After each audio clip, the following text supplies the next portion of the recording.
Hi friends, my name is Yasmin Arrington Brooks, aka Yazzie Speaks.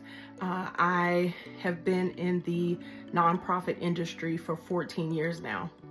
Here is a quick example of how and why it is absolutely necessary for you to have at least a couple, one or two at least, confidants and people who will be honest with you.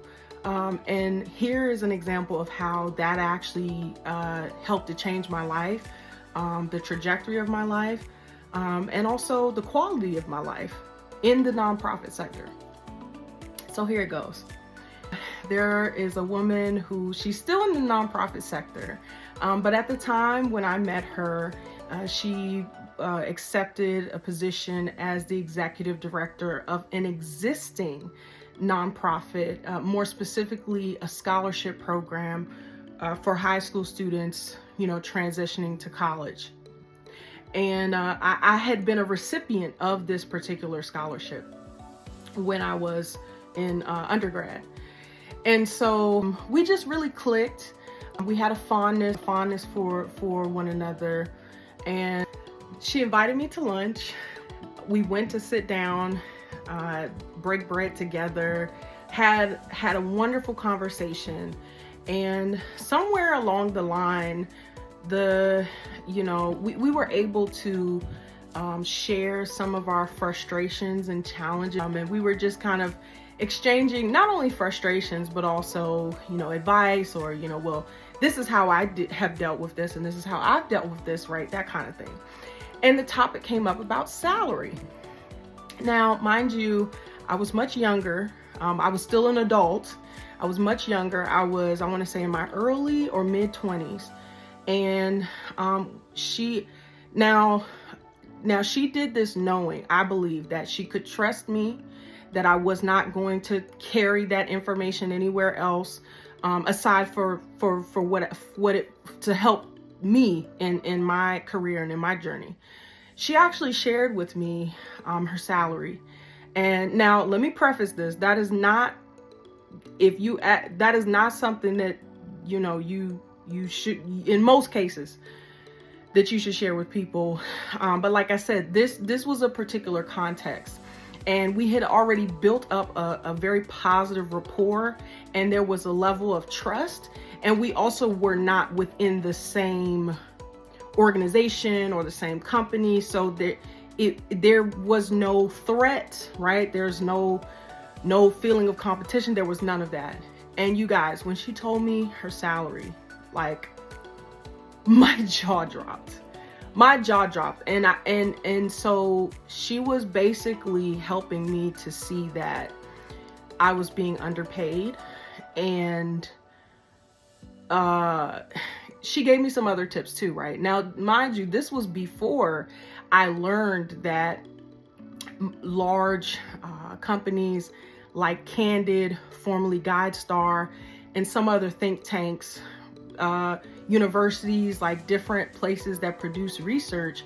This was before I knew that there were annual reports created that sort of survey different industries and what sort of like the salaries are within that particular job description and within that industry across the United States. That's before I knew that even existed.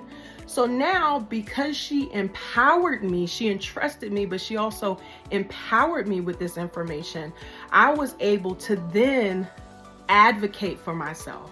And when I tell you just that bit of information, even if she hadn't even told me hers, even if she hadn't even told me her salary, that's not really the point, right? Like, there's a much bigger picture. But she saw my heart. She understood and understands the work that I'm doing. She was also going through her own challenges. But even in the midst of her going through her own set of challenges and trying to figure out her next career move, she was kind enough to give me this gem, this nugget of wisdom. And because of it, I was able to self-advocate because, as they say, you don't know what you don't know sometimes. Not Not that that's an excuse, but it's real. Sometimes you just don't know what you don't know. So it's really, really important.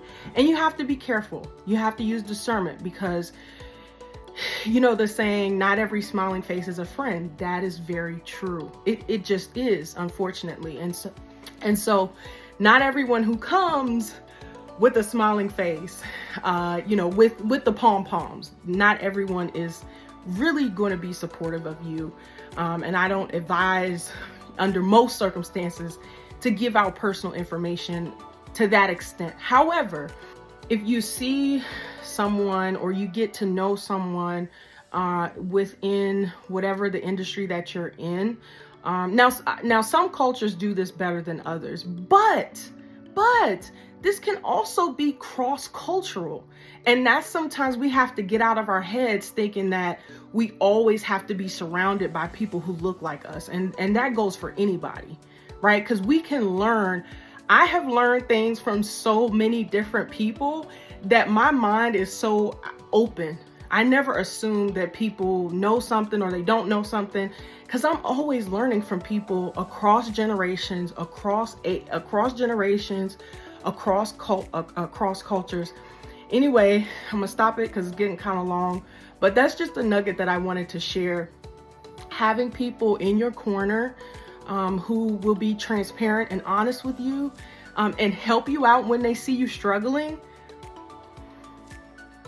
that's someone to hold on to. And sometimes those people are only in our lives for a season, but God bless that woman. She knows who she is. I did not get permission. I won't necessarily call her name, but she knows who she is. She's near and dear to my heart. I wish you many blessings. And I will always remember just that simple, just sitting down at lunch, having a conversation, and you sharing some information that you knew that I needed, that people around me at the time weren't even willing to give me. All right, guys, till next time, peace.